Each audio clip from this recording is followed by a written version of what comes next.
Thank you very much, Sanjay, and really good afternoon. Actually, it is indeed a good afternoon to all of you. It's truly a pleasure to be here to share some perspectives on convergence and new media. And frankly, I think what you will hear during my talk is we are not just going to focus on new media. We're going to focus on experience. And I think we're going to really look at a world where convergence really means an integrated, holistic experience for all the human beings that are going to touch these experiences. So from that point of view, I believe convergence is here because the Maslow's need for the human being continues to evolve as the human being is being surrounded by different points of experiences, whether it be the telecom experience through voice and SMS and other data channels, whether it be through media experiences to TV, video on demand, and so on and so forth, or it be through the IT and internet experiences. And these three clouds of experiences that are surrounding human beings is really the fundamental reason why we actually have got three different industries that are blossoming today. We've got the telecom industry, which if you look at it on a global basis, has gone from about 1.2 billion mobile subscribers in 2002 globally to, by the end of 2007, about 3.5 billion users of the mobile telephony.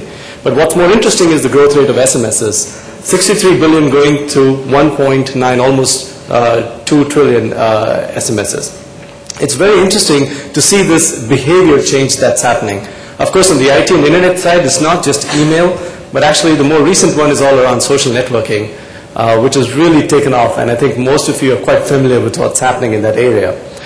Media industry, whether it be the cable, the IP, or the satellite flavor, you've got different players playing in each of these different industries. Convergence today is where all of these three are actually coming together. We're really seeing the telecom, the IT internet, and the media industries coming together.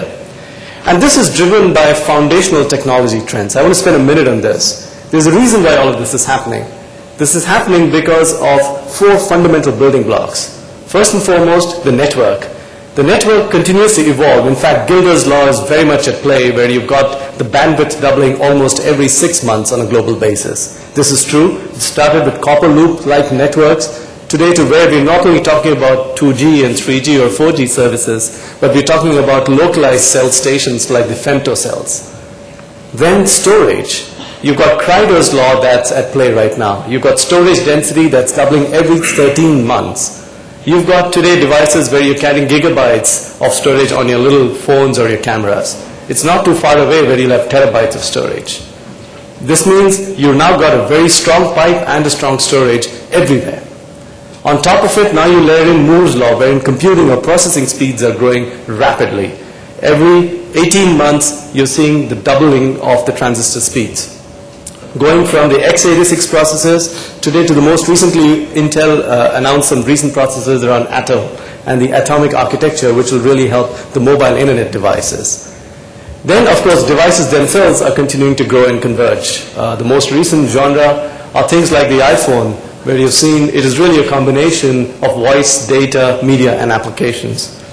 And when all of this happens, when you've got Gilder's, Kreider's, and Moore's law really at play, Metcalfe's law really unfolds. In other words, the n-square value, the n-square phenomenon takes off, whether it be person to person, person to machine, machine to person, or machine to machine.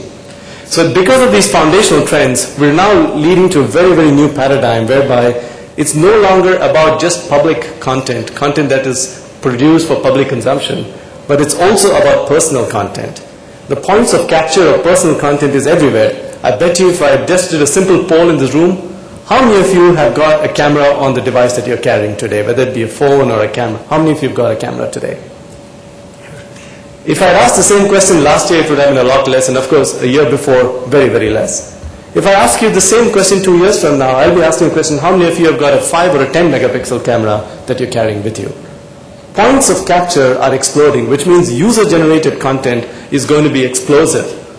And the moment you have user-generated content, you've got a very, very different genre of new media that's emerging. And the consumption of personal content is going to change. And then, of course, the other dimension is live or stored content. Live content means relevance now. Stored content means, fantastic, I've got it somewhere, I can watch it whenever I want it. So this matrix of live and stored versus public and person is really going to take off. And whether it be for communication, and you can see live communication is a voice call. whereas stored communication is an SMS. You're really not doing a live communication at that point in time, it's asynchronous. So whether it be communication, content, or application, this new paradigm is truly going to take off. And you're already seeing new modes of communication emerging, whether it be the blogging nature, voice SMS, social networking, voice over IP, all of these things are out there today. Convergence and ubiquity is happening across the world. All three screens are coming together, the mobile, the PC, or the TV. It really doesn't matter. You are going to get experiences that you can consume on all of these devices. Smarter man-machine interfaces are taking off. It's no longer about just touching buttons or using a mouse. You touch the screen now, you use different gestures to do things. So man-machine interfaces are changing. And of course, it's touching all facets of life.